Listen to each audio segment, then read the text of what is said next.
നമസ്കാരം. USA weekly ന്യൂസിലേക്ക് സ്വാഗതം. അമേരിക്കൻ പ്രസിഡന്റ് തിരഞ്ഞെടുപ്പിന് രണ്ടാഴ്ച മാത്രം ശേഷിക്കെ പ്രസിഡന്റ് ഒബാമയും റിപ്പബ്ലിക്കൻ എതിരാളി മിറ്റ് റോംനിയും തമ്മിലുള്ള മത്സരം കടുത്തതായി തുടരുന്നു. തിങ്കളാഴ്ച ഫ്ലോറിഡയിൽ നടന്ന അവസാന ടെലിവിഷൻ സംവാദത്തിൽ ഒബാമ മുൻതൂക്കം നേടിയെങ്കിലും നിർണായക പോരാട്ടം നടക്കുന്ന 9 സംസ്ഥാനങ്ങളിൽ മത്സരം ഇപ്പോഴും പ്രവചനാതീതമായി തുടരുകയാണ്. ശക്തമായ മത്സരം നടക്കുന്ന 9 സംസ്ഥാനങ്ങളിലെ വോട്ടർമാരെ സ്വാധീനിക്കാനാണ് മൂന്നാമത്തേതും അവസാനത്തേതുമായ ടെലിവിഷൻ സംവാദത്തിൽ പ്രസിഡന്റ് ഒബാമയും മിറ്റ് റോംനിയും ശ്രദ്ധിച്ചത്. റോംനിയുടെ നയങ്ങളെ പഴഞ്ചനെന്ന് വിമർശിച്ച് ഒബാമ കടന്നാക്രമിക്കുന്ന ശൈലി സ്വീകരിച്ചപ്പോൾ വിവാദ പ്രതികരണങ്ങൾ പരമാവധി ഒഴിവാക്കാനാണ് റിപ്പബ്ലിക്കൻ സ്ഥാനാർത്ഥി ശ്രദ്ധിച്ചത്. സംവാദത്തിലുടനീളം ഒട്ടേറെ തവണ ചില നയങ്ങളിൽ താൻ ഒബാമയോട് യോജിക്കുന്നതായി റോംനി പറഞ്ഞതും ശ്രദ്ധേയമായി. ഇരു പാർട്ടിയിലുള്ളവരോട് ചേർന്ന് പ്രവർത്തിക്കാൻ താൻ തയ്യാറാണെന്ന സന്ദേശം നൽകാനുള്ള ശ്രമമായാണ് നിരീക്ഷകർ റോംനിയുടെ ഈ നീക്കത്തെ കണ്ടത്. സംവാദത്തിൽ ഒബാമ മുൻതൂക്കം നേടിയതായി പൊതുവെ അഭിപ്രായമുണ്ടെങ്കിലും US നേവിയെക്കുറിച്ചുള്ള പരാമർശം സുപ്രധാന മത്സരം നടക്കുന്ന വിർജീനിയ സംസ്ഥാനത്തിൽ അദ്ദേഹത്തിന്റെ സാധ്യതകളെ പ്രതികൂലമായി ബാധിച്ചേക്കാം. US നേവിയുടെ അംഗസംഖ്യ ചുരുക്കി പ്രതിരോധ ചെലവ് വെട്ടിക്കുറയ്ക്കാനുള്ള തന്റെ നയങ്ങളെ ഒബാമ സംവാദത്തിൽ ന്യായീകരിച്ചിരുന്നു. സൈനിക കുടുംബങ്ങൾക്ക് മേൽക്കൈയുള്ള വിർജീനിയയിൽ ഈ വിഷയം നിർണായകമാണ്. സംവാദത്തിന് ശേഷം ഇവിടെ റോംനിക്ക് മുൻതൂക്കം നേടാനായിട്ടുണ്ട്. തിരഞ്ഞെടുപ്പ് ദിനമായ നവംബർ 6 ഏതാനും ദിവസങ്ങൾ മാത്രമുള്ളപ്പോൾ വിർജീനിയയ്ക്ക് പുറമെ Ohio, Florida, Nevada, Colorado, Iowa, new Hampshire, Wisconsin എന്നീ സംസ്ഥാനങ്ങളിലാണ് ഇഞ്ചോടിഞ്ച് പോരാട്ടം നടക്കുന്നത്. ഇവയിൽ ഫ്ലോറിഡ ഉൾപ്പെടെ ഭൂരിപക്ഷം സംസ്ഥാനങ്ങളിലും റോംനി നേരിയ മുൻതൂക്കം നേടുന്നുണ്ടെങ്കിലും 18 ഇലക്ടറൽ കോളേജ് വോട്ടുകളുള്ള ഒഹായോയിൽ ഒബാമ നിർണായക ലീഡ് നിലനിർത്തുന്നുണ്ട്. ശക്തമായ മത്സരം നടന്ന 2004 തെരഞ്ഞെടുപ്പിലേതുപോലെ ഇത്തവണയും ഈ സംസ്ഥാനത്തെ ജനങ്ങളുടെ തീരുമാനത്തെയാണ് നിരീക്ഷകർ ഉറ്റുനോക്കുന്നത്. കൈരളി USAക്ക് വേണ്ടി ഡാളസിൽ നിന്നും മഞ്ജിത് കൈനിക്കര. അമേരിക്കൻ പ്രസിഡന്റ് സ്ഥാനാർത്ഥികളായ പ്രസിഡന്റ് ഒബാമയും മിറ്റ് റോംനിയും പ്രചാരണ പരസ്യങ്ങൾക്കായി ചെലവിട്ടത് $800 മില്യൺ കവിയുന്നു. എന്നാൽ ഇത്തവണത്തെ പ്രചാരണ ചെലവ് $1 ബില്യൺ അടുത്തായിരിക്കുമെന്ന് പ്രമുഖ പരസ്യ കമ്പനിയായ SMG ഡെൽറ്റയിൽ നിന്ന് കിട്ടിയ കണക്കുകൾ അനുസരിച്ച് NBC റിപ്പോർട്ട് ചെയ്യുന്നു. 2 സ്ഥാനാർത്ഥികളും $807 മില്യൺ റേഡിയോ, TV മുതലായ മാധ്യമങ്ങൾ വഴിയുള്ള പരസ്യങ്ങൾക്ക് ചെലവാക്കിയിരിക്കുന്നത്. ഇതുകൂടാതെ GPS, American Crossroads, Restore Our Future, Priorities, Americans for Prosperity തുടങ്ങിയ സംഘടനകൾ നിരവധി $മില്യൺ ഇരു സ്ഥാനാർത്ഥികൾക്കുമായി പരസ്യങ്ങൾ വഴി ചെലവിടുന്നത്. ഏറ്റവും കൂടുതൽ പണം പരസ്യങ്ങൾക്കായി ചെലവാക്കിയിരിക്കുന്നത് ഫ്ലോറിഡ, ഒഹായോ, വിർജീനിയ എന്നീ സംസ്ഥാനങ്ങളിലാണ്. 15-30 ഇടയ്ക്ക് പ്രായമുള്ള 1.7 മില്യൺ അനധികൃത കുടിയേറ്റക്കാർക്ക് ഗവൺമെന്റ് നൽകിയിരിക്കുന്ന ആനുകൂല്യങ്ങൾ ലഭിക്കുവാൻ നിരവധി കടമകൾ കിടക്കേണ്ടിയിരിക്കുന്നു. ഇതിൽ പ്രധാനമായത് അപേക്ഷകർ ഹൈസ്കൂൾ വിദ്യാഭ്യാസമോ അതിന് തുല്യമായ GEDയോ പാസ്സായിരിക്കണം എന്നതാണ്. ഗവൺമെന്റിന്റെ കണക്കനുസരിച്ച് 3,50,000 പേർക്ക് ഈ യോഗ്യത ഇല്ല. എന്നാൽ ഇവരുടെ അപേക്ഷകളിൽ പരിഗണനയിൽ വരുമ്പോൾ ആവശ്യമായ യോഗ്യതാ രേഖകൾ യഥാസമയം സമർപ്പിക്കാൻ സാധിച്ചില്ല എങ്കിൽ ഇവർക്ക് അമേരിക്കയിൽ നിന്നും പുറത്താക്കൽ നടപടി നേരിടേണ്ടി വരും. കഴിഞ്ഞ ഓഗസ്റ്റിൽ 15-30 ഇടയ്ക്ക് പ്രായമായ യുവാക്കൾക്ക് അമേരിക്കയിൽ താമസിക്കുവാനും ജോലി ചെയ്യുവാനും അവസരം നൽകുന്നതിനുള്ള നിയമം ഗവൺമെന്റ് അംഗീകരിച്ചിരുന്നു. മോൺസ്റ്റർ എനർജി ഡ്രിങ്ക് കുടിച്ചതിനെ തുടർന്ന് 5 പേർ മരണമടഞ്ഞതിനെപ്പറ്റി ഫുഡ് ആൻഡ് ഡ്രഗ് അഡ്മിനിസ്ട്രേഷൻ അന്വേഷണം തുടങ്ങി. മേരിലാൻഡിലെ 14 വയസ്സുള്ള ഹൃദയ സംബന്ധമായ അസുഖമുള്ള പെൺകുട്ടി ഈ എനർജി ഡ്രിങ്ക് 24 മണിക്കൂറിനുള്ളിൽ 2 തവണ കഴിച്ചത് മൂലം മരിക്കുകയുണ്ടായി. ഇതിനെ തുടർന്ന് പെൺകുട്ടിയുടെ രക്ഷിതാക്കൾ കമ്പനിക്കെതിരെ കേസ് കൊടുത്തിരിക്കുകയാണ്. അമേരിക്കയിൽ ഏറ്റവും കൂടുതൽ വിൽപ്പനയുള്ള Monster, Red Bull, Rockstar, AMP, Full Throttle എന്നീ പേരുകളിലായി വിപണിയിലുള്ള ഈ എനർജി ഡ്രിങ്കുകളിൽ കഫെയിൻ്റെ അളവ് വളരെ കൂടുതലാണ്. രാജ്യത്തെ ഏറ്റവും വിൽപ്പന വർധനമുള്ള ഈ എനർജി ഡ്രിങ്ക്സ് കഴിഞ്ഞ വർഷം $9 ബില്യൺ വിൽപ്പനയാണ് നടത്തിയത്. നീണ്ട കാത്തിരിപ്പിനൊടുവിൽ ആപ്പിൾ ഐപാഡിന്റെ ചെറിയ പതിപ്പ് കഴിഞ്ഞയാഴ്ച പുറത്തിറക്കി. സനോസയിലെ California theatre Apple CEO Tim കുക്കും സീനിയർ വൈസ് പ്രസിഡന്റ് ഫിൽ ഷില്ലറും ചേർന്നാണ് 7.9 ഇഞ്ച് സ്ക്രീനുള്ള ഐപാഡ് മിനി അവതരിപ്പിച്ചത്. ചെറിയ ടാബ്ലറ്റുകൾ വിപണിയിൽ സജീവമായതോടെ ഐപാഡിന്റെ ചെറിയ പതിപ്പ് ആപ്പിൾ ഉടൻ പുറത്തിറക്കുമെന്ന് ടെക്നോളജി വിദഗ്ധർ അഭിപ്രായപ്പെട്ടിരുന്നു. എന്നാൽ നിലവിലുള്ള ഐപാഡിന്റെ പരിഷ്കരിച്ച മറ്റൊരു മോഡൽ കൂടി ഇതേ ചടങ്ങിൽ പുറത്തിറക്കി ആപ്പിൾ നിരീക്ഷകരെ അത്ഭുതപ്പെടുത്തി. 7 ഇഞ്ച് സ്ക്രീൻ വലുപ്പമുള്ള ടാബ്ലറ്റുകൾ ആപ്പിളിന്റെ പദ്ധതികളിൽ ഇല്ല എന്നായിരുന്നു അന്തരിച്ച മുൻ ചെയർമാൻ സ്റ്റീവ് ജോബ്സിന്റെ നിലപാട്. എന്നാൽ ആമസോണിന്റെ കിൻഡിൽ ഫയർ, ഗൂഗിളിന്റെ നെക്സസ് എന്നീ ടാബ്ലറ്റുകൾ മാർക്കറ്റിൽ ചലനമുണ്ടാക്കിയതോടെ ഐപാഡിന്റെ ചെറിയ പതിപ്പ് പുറത്തിറക്കാൻ ആപ്പിൾ നിർബന്ധിതരായി. എന്നാൽ ചെറിയ ടാബ്ലറ്റുകൾ മിക്കവയും $200 താഴെ വിൽക്കുമ്പോൾ ആപ്പിൾ ഐപാഡ് മിനിക്ക് $329 വിലയിട്ടിരിക്കുന്നത്. വലിയ ഐപാഡിന്റെ എല്ലാ സൗകര്യങ്ങളും ഐപാഡ് മിനിയിലും ലഭ്യമാണെന്നതിനാൽ അല്പം കൂടിയ വില പ്രശ്നമാകില്ലെന്നാണ് ആപ്പിൾ കരുതുന്നത്. അതേസമയം 10-ഇഞ്ച് ഐപാഡിന്റെ പുതിയ പതിപ്പ് വിപണിയിലെത്തി 7 മാസം തികയുന്നതിന് മുൻപ് പരിഷ്കരിച്ച മറ്റൊരു പതിപ്പ് കൂടി പുറത്തിറക്കിയത് ടെക്നോളജി നിരീക്ഷകരെ അമ്പരപ്പിച്ചു. മാർച്ചിൽ പുറത്തിറക്കിയ മോഡൽ പൂർണ്ണമായും പിൻവലിച്ചാണ് റെറ്റിന ഡിസ്പ്ലേയോട് കൂടിയ പുതിയ മോഡൽ ആപ്പിൾ ലഭ്യമാക്കിയിരിക്കുന്നത്. ഐപാഡ് മോഡലുകൾക്ക് പുറമെ പേഴ്സണൽ കമ്പ്യൂട്ടറുകളുടെ പുതിയ ചില പതിപ്പുകളും ആപ്പിൾ അവതരിപ്പിച്ചു.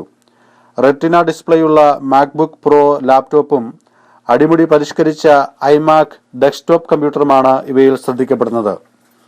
പുതിയ മോഡലുകൾ ലഭ്യമായി തുടങ്ങുന്നതോടെ ടാബ്ലറ്റ്, പേഴ്സണൽ കമ്പ്യൂട്ടർ മേഖലകളിൽ ആപ്പിൾ ആധിപത്യം തുടരുമെന്ന് ടിം കുക്ക് അഭിപ്രായപ്പെട്ടു. ഇതിനോടകം 10 കോടിയിലേറെ ഐപാഡുകൾ വിറ്റഴിഞ്ഞതായും അദ്ദേഹം അവകാശപ്പെട്ടു. അമേരിക്കൻ വിദ്യാർത്ഥികൾ പഠനത്തിനായി എടുത്തിട്ടുള്ള കടം 1 ട്രില്യൺ ആയി. കഴിഞ്ഞ വർഷം ബിരുദം നേടിയവരുടെ ശരാശരി കടം $24,000. ബിരുദം നേടിയവരിൽ 3/2 വിദ്യാർത്ഥികളും വിദ്യാഭ്യാസ വായ്പ എടുത്തിട്ടുള്ളവരാണ്. ഇപ്പോഴത്തെ തൊഴിൽ മാന്ദ്യം മൂലം ബിരുദധാരികളിൽ 37.8% പേർ കോളേജ് ഡിഗ്രി ആവശ്യമില്ലാത്ത ജോലികളിൽ ഏർപ്പെട്ടിരിക്കുന്നു. ഇത് വേതന നിരക്ക് കുറയ്ക്കുകയും വായ്പ തിരിച്ചടയ്ക്കുന്നത് കൂടുതൽ വിഷമകരവും ആക്കുമെന്ന് പഠനങ്ങൾ തെളിയിക്കുന്നു. അമേരിക്കയിലെ പ്രസിദ്ധമായ ന്യൂസ് വീക്ക് മാസിക അച്ചടി നിർത്തലാക്കി ഡിജിറ്റൽ മേഖലയിലേക്ക് കുടിയേറുന്നു. ഡിസംബർ 30 പുറത്തിറങ്ങുന്ന അവസാന പതിപ്പോടെ 80 വർഷമായി അമേരിക്കയിലും ലോകമെമ്പാടുമായി പ്രചാരമുണ്ടായിരുന്ന മാഗസിൻ്റെ അച്ചടി പ്രസിദ്ധീകരണം അവസാനിപ്പിക്കുകയാണ്. അടുത്ത ജാനുവരി മുതൽ Newsweek online, tablet, smartphone, desktop മുഖേന വരിസംഖ്യ അടച്ചാൽ ലഭിക്കുന്നതായിരിക്കും. പരസ്യങ്ങളിൽ നിന്നുള്ള വരുമാനം വഴി മാസിക ലാഭകരമായി നടത്തുന്നുള്ള സാധ്യത കുറയുന്നതും വായനക്കാർ കൂടുതലായി ഡിജിറ്റൽ മാധ്യമങ്ങളിലേക്ക് തിരിയുന്നു എന്നതും കണക്കിലെടുത്താണ് ഈ മാറ്റമെന്ന് എഡിറ്റർ ഇൻ ചീഫ് ടീന ബ്രൗണും CEO ബാബ ഷെട്ടിയും അറിയിക്കുകയുണ്ടായി. സാംസങ് കമ്പനിയുടെ ഗാലക്സി ടാബ്ലറ്റിനെതിരായി ബ്രിട്ടനിൽ ആപ്പിൾ കമ്പനി കൊടുത്തിരുന്ന അപ്പീൽ ബ്രിട്ടനിലെ കോർട്ട് ഓഫ് അപ്പീൽ തള്ളിക്കളഞ്ഞു. ഹൈക്കോർട്ടിൽ സാംസങ്ങിന് അനുകൂലമായി ലഭിച്ച വിധിക്കെതിരെ ആയിരുന്നു ആപ്പിൾ അപ്പീൽ കോടതിയെ സമീപിച്ചത്. സാംസങ് കമ്പനി ആപ്പിളിന്റെ ഐപാഡ് ഉൽപ്പന്നങ്ങളുടെ മാതൃകയെ അനുകരിച്ചിട്ടില്ല എന്ന് കോടതി വിധിച്ചു. ഈ വിധിയുടെ പശ്ചാത്തലത്തിൽ ആപ്പിളിന് യൂറോപ്പിൽ ഒരിടത്തും സാംസങ്ങിനെതിരായി കേസ് കൊടുക്കാൻ അനുവാദമില്ലാതെയായി.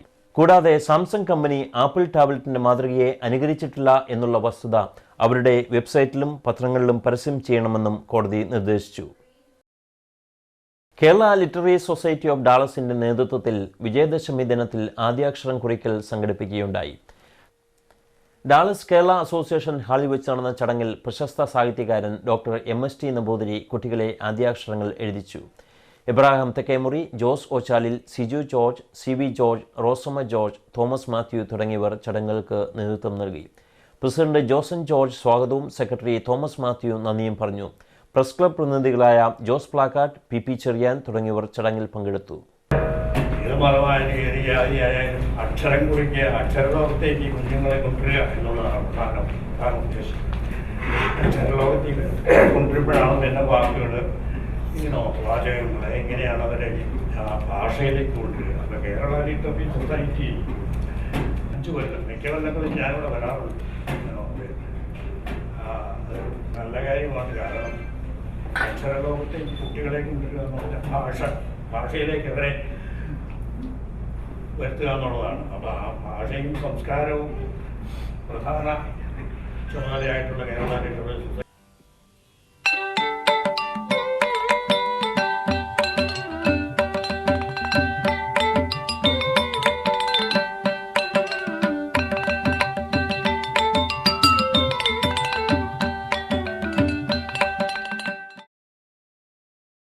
അമേരിക്കയിലെ മലങ്കര കത്തോലിക്ക എക്സാർക്കേറ്റിന്റെ വികാരി ജനറൽ റവദർ ഫാദർ പീറ്റർ കൊച്ചേരിക്ക് മാർപ്പാപ്പ മോൺസിഞ്ഞോർ പദവി നൽകി ആദരിച്ചു. അമേരിക്കയിലെ മലങ്കര കത്തോലിക്ക സമൂഹത്തിന് അദ്ദേഹം നൽകി വരുന്ന നേതൃത്വത്തിൻ്റെയും ശുശ്രൂഷകളുടെയും അംഗീകാരമായാണ് പരിശുദ്ധപിതാവ് മോൺസിഞ്ഞോർ പദവി നൽകി ആദരിക്കുന്നത്. നവംബർ 12 ന്യൂജേഴ്സി മലങ്കര കത്തോലിക്ക ദേവാലയത്തിൽ നടക്കുന്ന ശുശ്രൂഷയിൽ അഭിവന്ദ്യ തോമസ് മാർ യൂസേബിയോസ് മോൺസിഞ്ഞോർ സ്ഥാനവസ്ത്രങ്ങൾ റവദർ ഫാദർ ഡോക്ടർ കോച്ചേരിക്ക് നൽകുന്നതാണ്. Malankara Syrian Orthodox North East ഭദ്രാസന സൺഡേ സ്കൂൾ കുട്ടികളുടെ talent show Philadelphia Saint Thomas പള്ളിയിൽ വെച്ച് നടക്കുകയുണ്ടായി. ടാലന്റ് ഷോയുടെ ഉദ്ഘാടനം റവറൻ ഡോക്ടർ CC മാത്യൂസും റവറൻ ഫാദർ MK കുര്യാക്കോസും ഭദ്രദീപം കൊളുത്തി നിർവഹിച്ചു. ഭദ്രാസന Sunday school director reverend father doctor Raju Varghese ഉദ്ഘാടന പ്രസംഗം നടത്തി. സെന്റ് തോമസ് ചർച്ച് അൺറൂഫ് ഫിലാഡൽഫിയ ഓവറോൾ ചാമ്പ്യൻഷിപ്പ് കരസ്ഥമാക്കി. Sunday school principal Oommen Kappil സ്വാഗതവും സൺഡേ സ്കൂൾ ഭദ്രാസന സെക്രട്ടറി ബെന്നി വർഗീസ് കൃതജ്ഞതയും പറഞ്ഞു. തിരുമേനിയുടെ കാൽപാദങ്ങളെ വന്ദിച്ച് അഭിമന്യ നിക്കോളാസ് തിരുമേനിയുടെ അനുഗ്രഹത്തോടെയും നമ്മുടെ നോർത്ത് ഈസ്റ്റ് അമേരിക്കൻ ഭദ്രാസനത്തിലെ എല്ലാ വികാരിമാരുടെയും ഷമാശന്മാരുടെയും അനുഗ്രഹത്തോടെ നമ്മുടെ പ്രോഗ്രാം തുടങ്ങുന്നു. Today we are celebrating the talents of our children. So I feel honored to welcome you all to this function. The Sunday school has become one of the most prosperous spiritual organizations, well organized and guided by Reverend Dr. Raju Varghese. I stand here with the great task to say a few words about our Raju Varghese Sachin. He looked at his responsibility as encouraging and bringing together a team to manage and oversee the responsibilities of the Sunday school.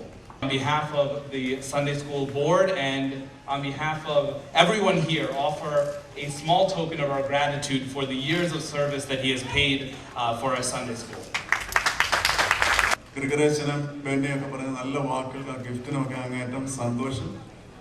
This doesn't mean that I'm leaving Sunday school.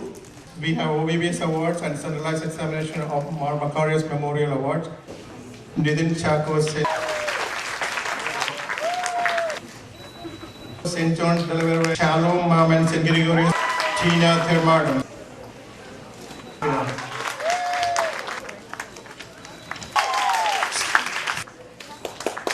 Please stick around. Welcome to our talent show event. My name is Nisi George. I belong to St. Mary's Orthodox Church and the talent show coordinator for the year. Don't lead the way.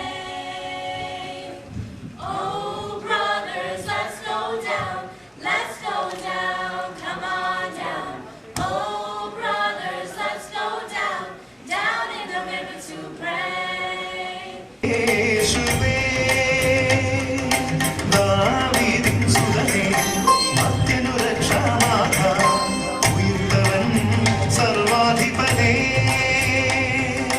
They were Jacob's children by his second wife, Rachel. We got a coat to wear. Let's put him in that well. A coat covered in blood. Keep those Pharaoh's number two. Joseph. I dream I saw 11 stars shine.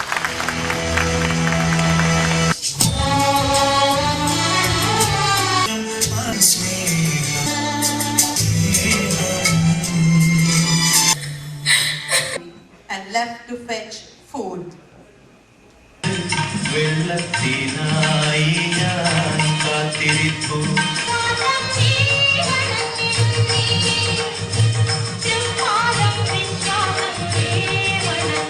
And I hear you breathe.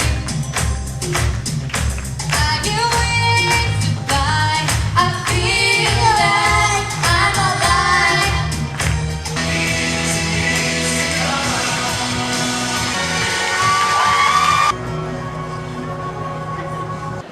First, let me thank God for another blessed day for our church, for our children, and for Malangara Orthodox Syrian Church. And thank you again. USA weekly news പൂർണ്ണമാകുന്നു. നന്ദി, നമസ്കാരം.